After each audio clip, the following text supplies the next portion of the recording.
শুরু হয়েছে live?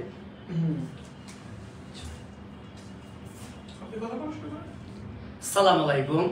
Ambition academic and admission coaching কর্তৃক আয়োজিত ধারাবাহিক বাংলা ক্লাস আপনাদের সবাইকে স্বাগত। আর আপনাদের সাথে আছি আমি রাহুল। এতক্ষণে নিশ্চয়ই আপনারা জেনে গেছেন যে আজকে আমাদের আলোচনার টপিক কি। আজকে আমরা আলোচনা করব এইচএসসির একটা বিখ্যাত কবিতা 18 বছর বয়স নিয়ে, যার কবি হচ্ছেন সুকান্ত ভট্টাচার্য। তো কবিতাটা আমরা একটু শুরু করি। আমরা কিছুক্ষণ তোমাদের জন্য অপেক্ষা করি, দেখা যাক কে কে লাইভে যুক্ত হচ্ছ, এবং লাইভটা তোমরা তোমাদের বন্ধুদের মধ্যে শেয়ার করে দাও, যাতে করে তারা এই লাইভ ক্লাসটি করে একটু কিছু শিখতে পারে। আর এটা হচ্ছে বিশেষত একটা একাডেমিক ক্লাস, বিশেষ করে যারা এসএসসি 25 ব্যাচের শিক্ষার্থী, আশা রাখছি তোমাদের জন্য এই ক্লাসটা অত্যন্ত উপকারী হবে।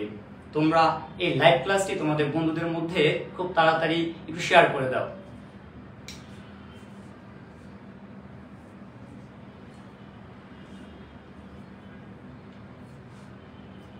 আমরা দেখতে পাচ্ছি আস্তে আস্তে অনেকেই লাইভ ক্লাসটিতে যুক্ত হচ্ছে।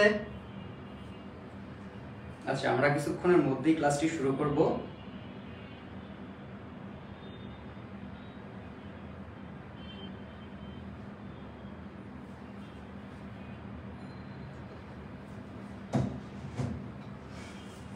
সুপ্রিয় শিক্ষার্থীবৃন্দ, চলো আমরা ক্লাসটা শুরু করি।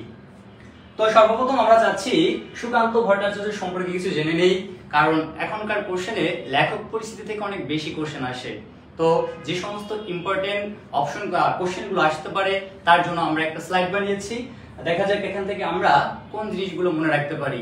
তো সর্বপ্রথম এখানে দেয়া আছে কবির জন্মসাল। জন্মসালটা যদি গুরুত্বপূর্ণ না, তবু আমাদের মনে রাখতে হবে।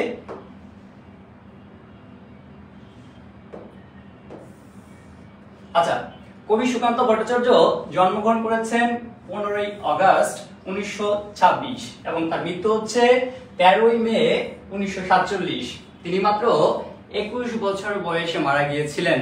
তো এটা তোমাদের জন্য একটা গুরুত্বপূর্ণ কোশ্চেন হতে পারে যে কবি সুকান্ত ভট্টাচার্য কত বছর বয়সে মারা গিয়েছিলেন? মাত্র 21 বছর বয়সে। অথবা এটা উল্টোভাবে কোশ্চেন করতে পারে যে কে মাত্র 21 বছর বয়সে মারা গিয়েছিলেন, এবং তার উত্তরটা কি হবে নিশ্চয়ই তোমরা জানতে পারছো। এবং তার জন্মস্থান হচ্ছে গোপালগঞ্জ জেলার কোটাইপাড়া উপজেলায়। তার পিতার নাম নিবারণ চন্দ্র ভট্টাচার্য এবং মাতার নাম হচ্ছে সুনীতি দেবী। এবং কবি সম্পর্কে আরো কিছু গুরুত্বপূর্ণ তথ্য আছে যে সুকান্ত ভট্টাচার্য দৈনিক স্বাধীনতার কিশোর অংশের প্রতিষ্ঠাতা ছিলেন এবং মৃত্যুর আগ পর্যন্ত এর দায়িত্ব পালন করেছেন। তো এখান থেকে একটা গুরুত্বপূর্ণ কোশ্চেন আসতে পারে, সেটা হচ্ছে দৈনিক স্বাধীনতা থেকে। তো এটা অবশ্যই তোমাদেরকে মনে রাখতে হবে। এবং দেখো এরপরে কি আছে যে তিনি ফ্যাসিবাদী লেখক সংঘের পক্ষে আকাল নামের আকাল নামের একটা কাব্যগ্রন্থ রচনা করেছিলেন। তো এই আকাল থেকে একটা এমসিকিউ আসতে পারে। তার বিখ্যাত কাব্যগ্রন্থ ছাড়পত্র, এটা খুবই একটা গুরুত্বপূর্ণ এমসিকিউ আমাদের জন্য। এবং তার অন্যান্য কাব্যগ্রন্থ হচ্ছে ঘুম নেই, পূর্বাভাস, এগুলো সব হচ্ছে কাব্যগ্রন্থ। এবং তার অন্যান্য রচনার মধ্যে আছে মিঠে করা, অভিযান, হরতাল ইত্যাদি। এবং লাস্ট যে তথ্যটা আমাদের মনে রাখতে হবে সেটা হচ্ছে তার কাব্যে তিনি অন্যায়, অবিচার, শোষণ, বঞ্চনার বিরুদ্ধে বিদ্রোহ, বিপ্লব ও মুক্তির আহ্বান জানিয়েছেন। এখান থেকে কোশ্চেনটা কিভাবে আসতে পারে যে কে তার লেখায় অন্যায়, অবিচার, শোষণ, বঞ্চনার বিরুদ্ধে বিদ্রোহ, বিপ্লব ও মুক্তির আহ্বান জানিয়েছেন? এবং এর উত্তর হবে সুকান্ত ভট্টাচার্য। তো আশা রাখছি এই পর্যন্ত তথ্য যদি আমরা মনে রাখতে পারি, তাহলে আমাদের লেখক পরিচিতিটা পুরোটি কভার হয়ে যাবে। চলো এবার আমরা মূল কবিতায় চলে যাই।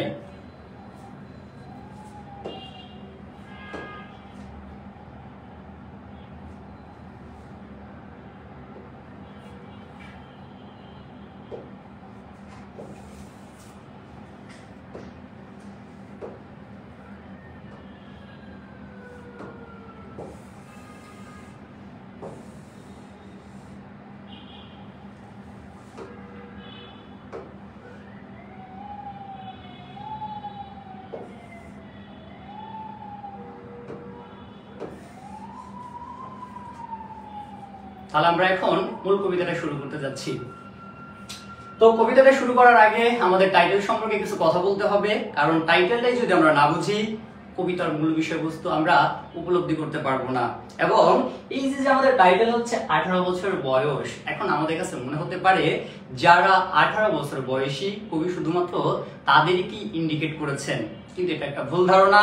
এই যে 18 বছর বয়স এটা একটা প্রতীকী বয়স, অর্থাৎ এই শব্দটা প্রতীকী অর্থে ব্যবহৃত হয়েছে। তো কাদেরকে আসলে বোঝানো হয়েছে সেটা আমি একটু পরে আলোচনা করতেছি। তার আগে আমরা অন্য একটা বিষয় নিয়ে আলোচনা করতে চাচ্ছি। মানুষের জীবনকে সাধারণত 4টা পর্যায়ে ভাগ করা যায়। কয়টা পর্যায়ে? 4টা পর্যায়ে ভাগ করা যায়। প্রথম পর্যায়কে বলা হয় শৈশবকাল, দ্বিতীয় পর্যায়কে বলা হয় কৈশোরকাল, তৃতীয় পর্যায়কে বলা হয় যৌবনকাল, এবং সর্বশেষ যে পর্যায় সেই পর্যায়কে বলা হয় বার্ধক্যকাল। এখন এই যে 18 বছর বয়স এটা তো আসলে কাদেরকে মিন করা হয়েছে? আচ্ছা দেখি আমরা একটু পেনটাকে একটু মোটা করে নিই, তাহলে দেখা যাবে না। আচ্ছা, এই 18 বছর বয়সটা আসলে কাদেরকে বোঝানো হয়েছে? আমরা ডান পাশে লিখে দিচ্ছি যারা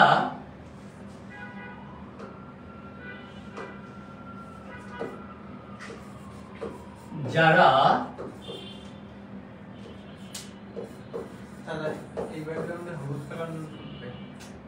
আচ্ছা যারা কৈশোরকালের সরলতা ভেঙে শক্তি সাহস এর পথে চলে গিয়েছে তাদেরকে আমরা কি বলতে পারি?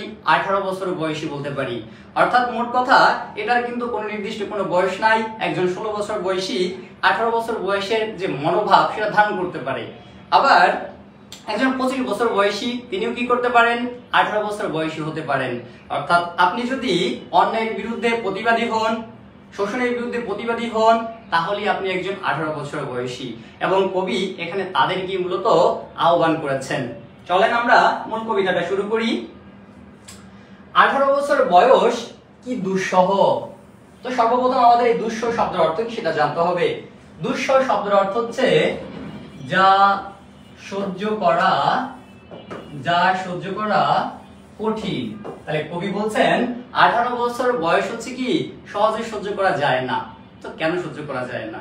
কারণ এই সময় আমরা একটা পর্যায় থেকে অন্য একটা পর্যায়ে পদার্পণ করি এবং তখন আমাদের সামনে নানান চ্যালেঞ্জ, নানান প্রতিকূলতা চলে আসে। এই কারণে কবি 18 বছর বয়সকে দুঃসহ বলেছেন।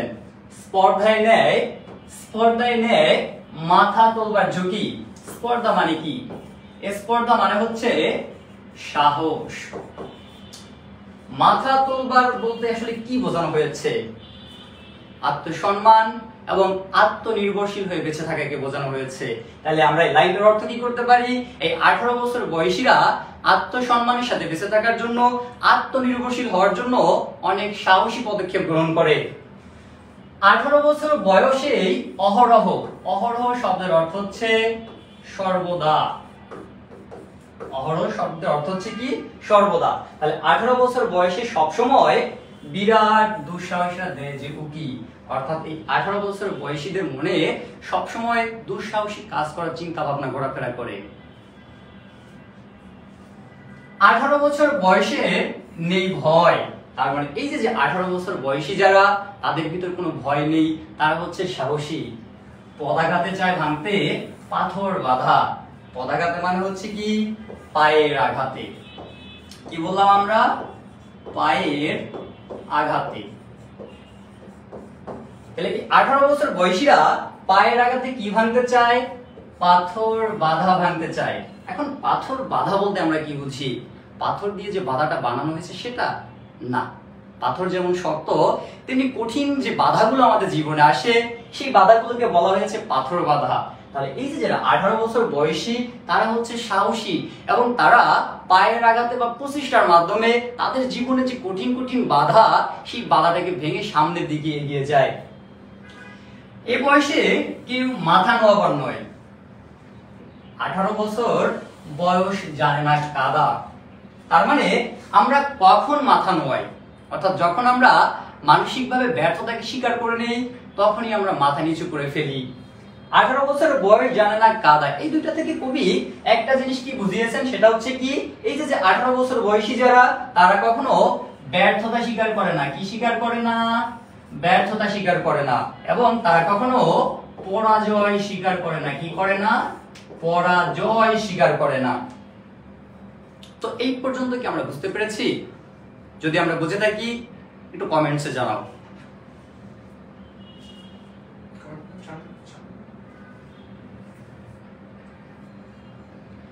আচ্ছা, তোমরা কি পর্যন্ত বুঝতে পারছো? একটু কমেন্টস করে জানাও। এরপরে আমরা পরবর্তী স্লাইডে চলে যাব।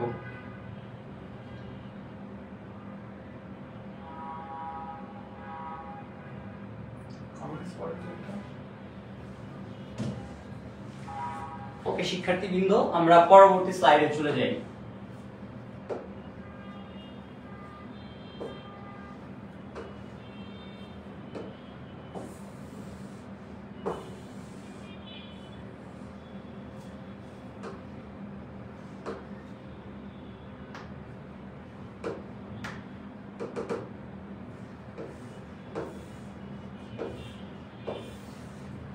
আচ্ছা, এই বয়স জানে রক্তদানের পুণ্য। কোন বয়সের কথা বলা হয়েছে? এখানে 18 বছর বয়সের কথা বলা হয়েছে, অর্থাৎ 18 বছর বয়সীরা রক্তদানের পুণ্য জানে। এখন এই রক্তদান কি? এই রক্তদান কি হসপিটালে কাউকে ডোনেট করা? না, আন্দোলন, হ্যাঁ, সংগ্রামের সময় যে রক্তদানের কথা বলা হয়েছে, এখানে সেই রক্তদানের কথা বলা হয়েছে। এবং এই যে 18 বছর বয়সী যারা, তারা খুব ভালো মতনই জানেন যে রাজপথে রক্ত দেওয়ার মাধ্যমে অনেক দাবি আদায় করা যায়। তো এই জন্য কবি বলেছেন, এই বয়স জানে রক্তদানের পুণ্য, বাষ্পের বেগে স্টিমারের মতো চলে। তো কি বলেছে? 18 বছর বয়সীরা কাদের মতো চলে? বাষ্পের মতো, স্টিমারের মতো চলে। তো আমরা তো আগেই দেখছি, কবি অনেক আগে জন্মগ্রহণ করেছিলেন, তখন কিন্তু এত দ্রুতগতির যানবাহন ছিল না। এই কারণে এই যে 18 বছর বয়সীদের যে জীবনের গতি, সেই গতিটাকে কবি এখানে কার সাথে তুলনা করেছেন? বাষ্পের ইঞ্জিন, স্টিমারের সাথে তুলনা করেছেন। তো এখান থেকে আমরা আসলে কি বুঝলাম? যে বাষ্পের বেগে স্টিমারের মতো চলে, এটা দ্বারা আসলে তারুণ্যের যে গতি, সেই গতিটি কিন্তু মিন করেছেন উনি। আচ্ছা, আমরা কি বুঝতে পেরেছি? ওকে। প্রাণ দেয়া নেয়ার ঝুলিটা থাকে না শূন্য, শপে আত্মাকে শপথের কোলাহলে। আচ্ছা, এই লাইনটার আগের লাইনটা আমরা একটু ব্যাখ্যা করি। কি বলেছে? প্রাণ দেয়া নেয়ার ঝুলিটা থাকে না শূন্য, অর্থাৎ 18 বছর বয়সীরা যদি তারা মনে করে যে কারো জীবন নিলে অন্যান্য ব্যক্তির ভালো হবে, তাহলে মানুষের জীবন নিতেও পারে। আবার তারা যদি মনে করে যে নিজের জীবন বিসর্জনের মাধ্যমে দেশ এবং সমাজের কল্যাণ হবে, মঙ্গল হবে, তাহলে তারা নিজের প্রাণটা উৎসর্গ করতে পারে। এই জন্য কবি বলেছেন, প্রাণ দেয়া নেয়ার ঝুলিটা থাকে না শূন্য। তো পরের লাইনটা খুবই গুরুত্বপূর্ণ অনুধাবনমূলক কোশ্চেনের জন্য। সেটা হচ্ছে কি? শপে আত্মাকে শপথের কোলাহলে।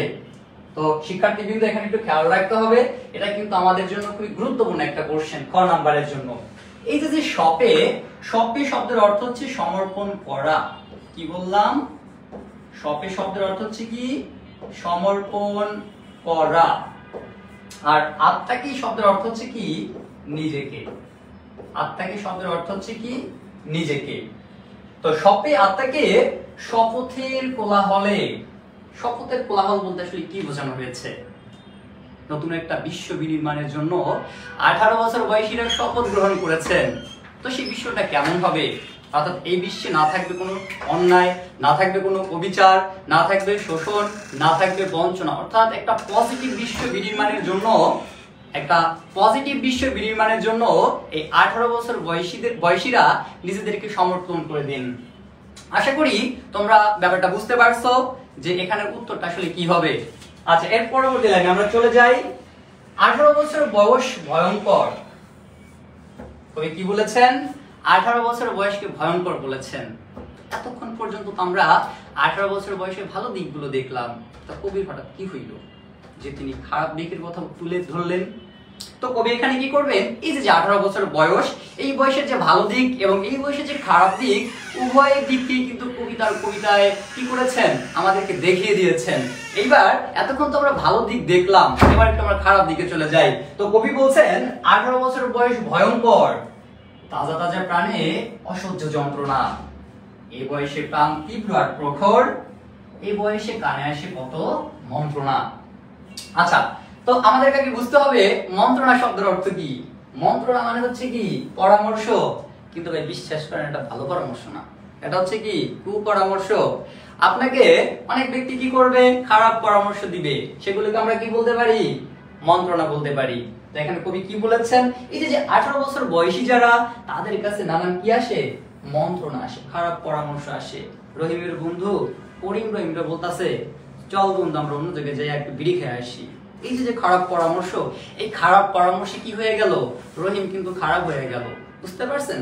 আচ্ছা, তো কবি কি বলছেন, এ বয়সে কানে এসে কত মন্ত্রণা, খারাপ পরামর্শ চলে আসে, এবং এই খারাপ পরামর্শে প্রভাবিত হয়ে অনেক 18 বছর বয়সীরা খারাপ দিকে চলে যায়, এবং তাদের প্রাণী কি, তাদের প্রাণে অসহ্য যন্ত্রণা, এবং তাদের জীবনটাই হচ্ছে কি ভয়ঙ্কর। কথা কি ক্লিয়ার? আচ্ছা, এই পর্যন্ত কি আমরা বুঝতে পারছি? আবার একটু কষ্ট করে কমেন্টস করে জানান, কারণ আপনারা যদি না বুঝেন তাহলে তো আমার কোনো সার্থকতা নেই। যদি বুঝেন তাহলে আমরা পরবর্তী স্লাইডে যেতে পারি। দেখি একটু কমেন্ট করে জানান তো বুঝতে পারছেন কি না এই পর্যন্ত।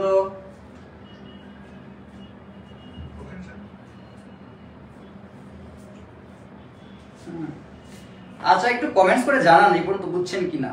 আপনারা বুঝলেন না, আমরা পরবর্তী স্লাইডে চলে গেলাম, এটা তো আসলে লাভ নেই কোনো, তাই না?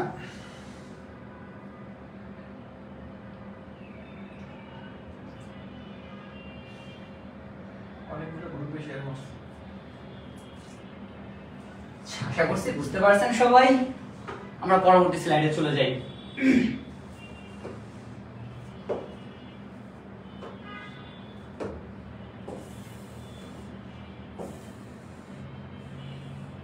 তুমি থাকো এখানে, নইরো না। খবর ডাইরেক্ট তো মোটা বানাই। আচ্ছা, আমরা এই স্লাইডটা শুরু করি। 18 বছর বয়স যে দুর্বার, এই যে দুর্বার শব্দ, এই দুর্বার শব্দ থেকে একটা এমসিকিউ আসে শব্দার্থ হিসেবে, অথবা সৃজনশীলের জ্ঞানমূলক কোশ্চেন আসতে পারে যে দুর্বার শব্দের অর্থ কি। তাহলে জানেন না? আচ্ছা, না জানলে সমস্যা নেই, আমি লিখে দিচ্ছি। দুর্বার শব্দের অর্থ হচ্ছে কি, যাকে দমন করা কঠিন, যাকে দমন করা কঠিন, অর্থাৎ দমন করা যাবে কিন্তু এত সহজে না। তুফান পরিবর্তন করে দেয়। কিভাবে পরিবর্তন করে, রিলেট করতে কি পারছেন? আপনার সমাজে একটা অন্যায়কারী আছে যে কিনা অন্যায় করে। এখন আপনি 18 বছর বয়সী, আপনি সেই অন্যায় কি করেছেন, প্রতিবাদ করেছেন। তাহলে ওই যে অন্যায়কারী, সে কি আর অন্যায় করতে পারবে? ঠিক আছে, প্রথম দিন করলো, পরের দিন আপনি আবার প্রতিবাদ করলেন, আপনার সাথে সাথে আরো 5 জন প্রতিবাদ করলো। অন্যায়কারী কার নতুন করে অন্যায় করতে পারবে? পারবে না। তাহলে দেখেন আপনার সমাজে কিন্তু একটা পরিবর্তন চলে আসছে আপনার প্রতিবাদের মাধ্যমে। তো কবি এখানে সেটাই বলেছে, দুর্যোগে হাল ঠিক মতো রাখা ভার। দুর্যোগ মানে কি, প্রতিকূল পরিবেশ। ওই যে আপনার বন্ধু এসে কানে কানে বললো, চল বন্ধু খারাপ কিছু করে আসি, এটাই হচ্ছে কি দুর্যোগ।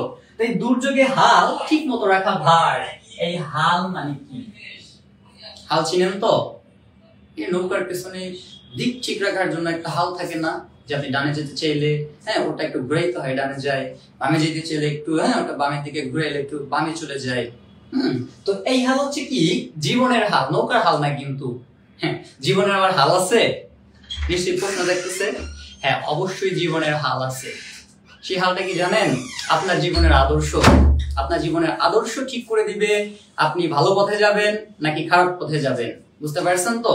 এবার কবি বলছে দুর্যোগে হাল ঠিক মতো রাখা ভার, অর্থাৎ প্রতিকূল পরিবেশে অনেক 18 বছর বয়সী তার জীবনের আদর্শ ঠিক রাখতে পারে না, কত বিক্ষত হয় সহস্র প্রাণ।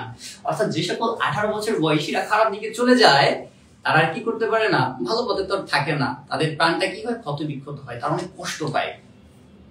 আচ্ছা, 18 বছর বয়সে আঘাত আসে অবিশ্রান্ত, অর্থাৎ 18 বছর বয়সীদের সামনে চ্যালেঞ্জ আসে একটার পর একটা, একে একে হয় জড়ো, আবার প্রত্যেকটা আঘাত আবার কি হয়, একত্রিত হয়।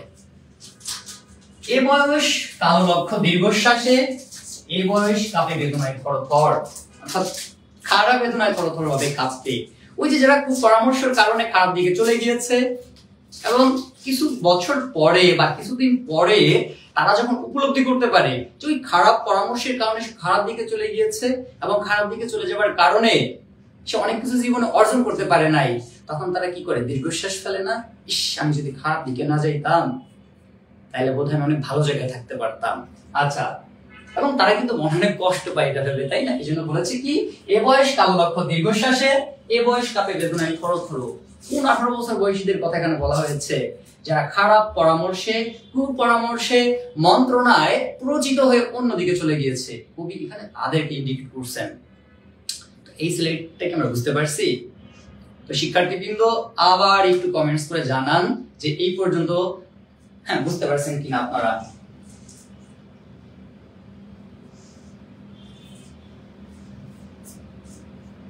সুহাগ দত্ত জানিয়েছে বুঝছি স্যার। আচ্ছা, ধন্যবাদ ধন্যবাদ। তো আমরা একটা কাজ করি, পরবর্তী স্লাইডে চলে যাই।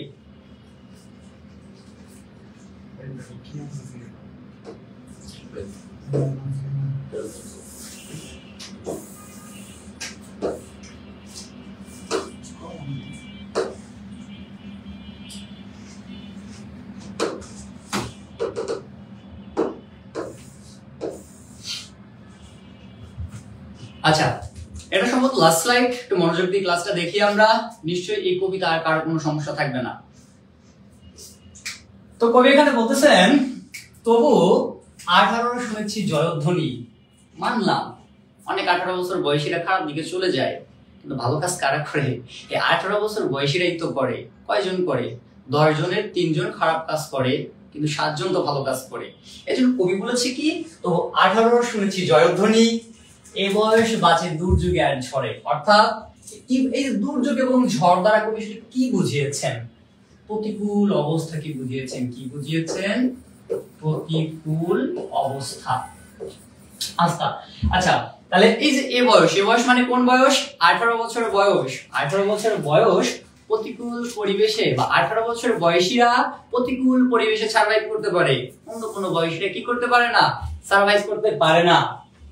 বিপদের মুখে এ বয়স অগ্রণী। অর্থাৎ কোথাও যদি বিপদ দেখা দেয়, হ্যাঁ, সর্বপ্রথম কারা সেখানে রেসপন্স করে? 18 বছর বয়সীরা রেসপন্স করে। এ বয়স তো নতুন কিছু তো করে, অন্যান্য বয়সীরা তো কিছুই করে না। ঠিক আছে, মানলাম 18 বছর বয়সীরা একটু খারাপ কাজ করে, তারপর এরা ভালো কিছু তো করে, নতুন কিছু তো করে। কবি কথা বলেছেন, এ বয়স যেন ভীরু কাপুরুষ নয়। আচ্ছা, তার মানে 18 বছর বয়সীরা কেমন? সাহসী। 18 বছর বয়সীরা হচ্ছে কি? সাহসী। পথ চলতে এ বয়স যায় না থেমে। অর্থাৎ কোনো কিছু করতে গেলে মাঝপথে 18 বছর বয়সীরা কি করে না? ফিরে আসে না। তারা যে লক্ষ্য নিয়ে কাজটা শুরু করে, সেই লক্ষ্য অর্জনের জন্য সর্বোচ্চ চেষ্টা করে। এ বয়সে তাই নেই কোনো সংশয়। অর্থাৎ এই 18 বছর বয়সীদের ধারাই যে আসলে সুন্দর একটা সমাজ বিনির্মাণ করা সম্ভব, এটা নিয়ে কার মনে কোনো সংশয় নেই, দ্বিধা নেই। কবির মনে কোনো দ্বিধা নেই। তাই তিনি লাস্টে প্রত্যাশা করেছেন, আহ্বান করেছেন, এদেশের বুকে 18 আসুক নেমে। যেহেতু এই 18 বছর বয়সীদের বৈশিষ্ট্যটা অবশ্যই পজিটিভ বৈশিষ্ট্য, এবং এই বৈশিষ্ট্য ধারণ করলে সমাজে, পৃথিবীতে কোনো অন্যায়, অবিচার, শোষণ, বঞ্চনা ইত্যাদি কিছুই থাকবে না। তাই কবি সর্বশেষ তিনি প্রত্যাশা করেছেন, আহ্বান করেছেন যে এই দেশের চালিকা শক্তিতে যেন 18 বছর বয়সের যে বৈশিষ্ট্য, সেই বৈশিষ্ট্যটা যেন স্থান পায়। তাহলে লাভটা কি? লাভটা হচ্ছে এই 18 বছর বয়সীদের বৈশিষ্ট্য যদি সরকারের মধ্যে চালিকা শক্তিতে যদি ধারণ করে, চালিকা শক্তি যদি ধারণ করে, তাহলে দেখবেন যে কোনো শোষণ, অন্যায়, অত্যাচার, অবিচার কিছুই আর থাকবে না। তাহলে কি সমাজটা, পৃথিবীটা কি সুন্দর হয়ে যাবে না? অবশ্যই সুন্দর হয়ে যাবে। তাই কবি সুকান্ত ভট্টাচার্য প্রত্যাশা করেছেন, আহ্বান করেছেন যে আমাদের দেশের চালিকা শক্তিতে, জাতীয় জীবনের চালিকা শক্তিতে যেন 18 বছর বয়সের যে বৈশিষ্ট্য, সেটা যেন স্থান পায়। এই যে লাস্টের লাইনটা, এই লাইন থেকেও একটা খ নম্বরের কোশ্চেন আসতে পারে সৃজনশীলে। আশা করি যে তোমরা সেটা সুন্দর মতন লিখতে পারবে। আর কবি আসলে 18 বছর বয়স সম্পর্কে এত কিছু জানছিলেন কিভাবে? ওই আমরা বলেছিলাম কবি মাত্র 21 বছর বয়সে মারা গিয়েছিলেন। তো এই কবিতাটা তিনি যখন লিখেছিলেন, তিনি নিজেই কি ছিলেন? একজন 18 বছর বয়সী ছিলেন, এবং তিনি খুব ভালো মতন উপলব্ধি করতে পেরেছিলেন যে এই বয়সীদের ভিতর কি কি বৈশিষ্ট্য আছে। অবশ্যই বৈশিষ্ট্যগুলো কি? পজিটিভ বৈশিষ্ট্য। তো আমাদের কবিতা আজকে শেষ হয়ে গেল। আশা রাখছি এই ভিডিওটার মাধ্যমে তোমাদের অনেক উপকার হবে। পরবর্তী ক্লাসে আমরা অন্য একটা কবিতা নিয়ে আলোচনা করব। সেই পর্যন্ত সুস্থ থাকো, ভালো থাকো। আসসালামু আলাইকুম।